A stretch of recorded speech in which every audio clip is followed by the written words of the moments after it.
aku Kaila. Nah, di episode kali ini kita kedatangan narasumber nih. Boleh diperkenalkan dulu? Silahkan. Oke, bismillah ya. Karena tadi salamnya udah, mungkin dari sini saya gitu sebagai narasumber. Perkenalkan, nama saya Naila Karima Izati, salah satu mahasiswa S3 di UIN Sunan Gunung Jati Bandung, di program studi pendidikan bahasa Arab gitu. Nah, Kak Naila, akhir-akhir ini tuh kesibukannya apa sih?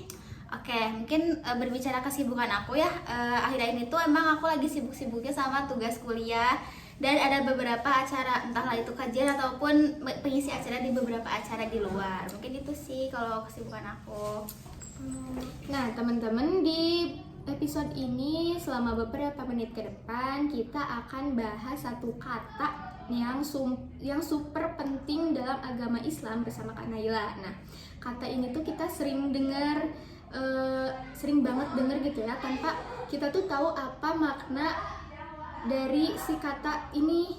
Nah, kata ini yang akan kita bahas di sini yaitu ikro. Nah, ikro itu kan artinya bacalah ya guys. Nah, tapi di sini kita nggak cuma bahas soal baca buku atau sebagainya. Nah, di sini juga karena kan ikro tuh maknanya luas dan dalam banget nih.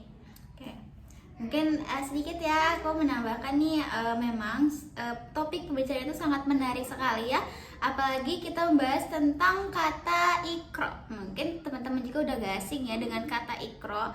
Nah, karena kan ikro juga sebagai wahyu pertama yang Allah turunkan kepada Nabi Muhammad, kayak gitu sih. Jadi kita bakal ngebahas topik ini untuk selanjutnya gitu. Nah, itu kan memang kita sering banget dengernya di pelajaran agama Islam terutama. Tapi kenapa sih wahyu pertama yang turun ke Nabi Muhammad itu justru tentang membaca, bukan tentang sholat, puasa, atau zakat? Oke.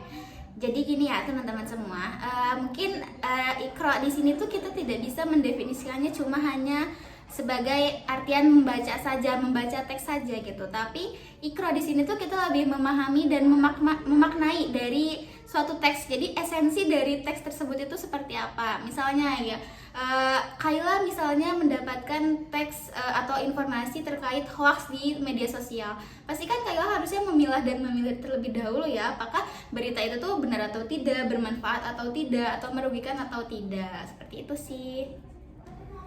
Wah, jadi ikro tuh kayak ajakan kita buat open your eyes sama open your mind ya Kak ya. Nggak cuma baca buku, tapi juga membaca dunia. Bener banget itu kayak gitu.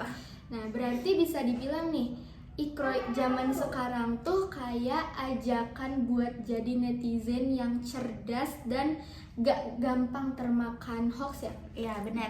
Jadi ikro di sini juga bukan hanya sekedar itu aja gitu ya.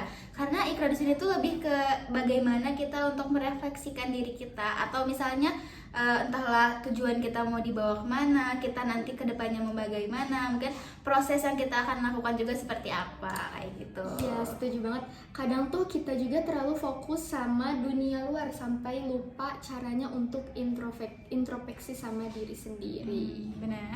Nah, kalau ngomongin tentang realita nih Kak, kan tantangan buat remaja zaman sekarang tuh kan banyak banget ya.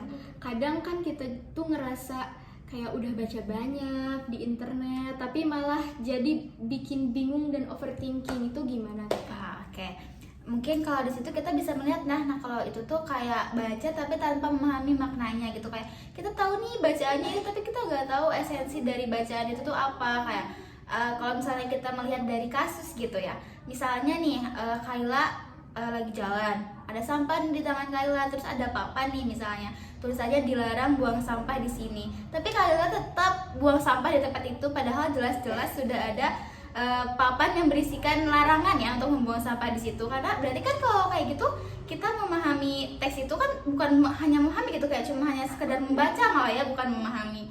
Jadi kayak lebih ke kita baca tuh untuk memahami dan lebih mengerti gitu ya dan menerapkan gitu. Setuju banget. Nah, jadi kayaknya kalau semua orang menerapkan makna ikro dengan kayak gitu tuh, dunia digital ataupun dunia nyata tuh jadi lebih sehat dan tertata gitu ya, Kak. Bener banget sih, kalian juga harus jadi orang yang bermanfaat ya gitu ya di dunia, karena memang benar yang kata Kyle ngomong, bakal lebih tertata gitu ya.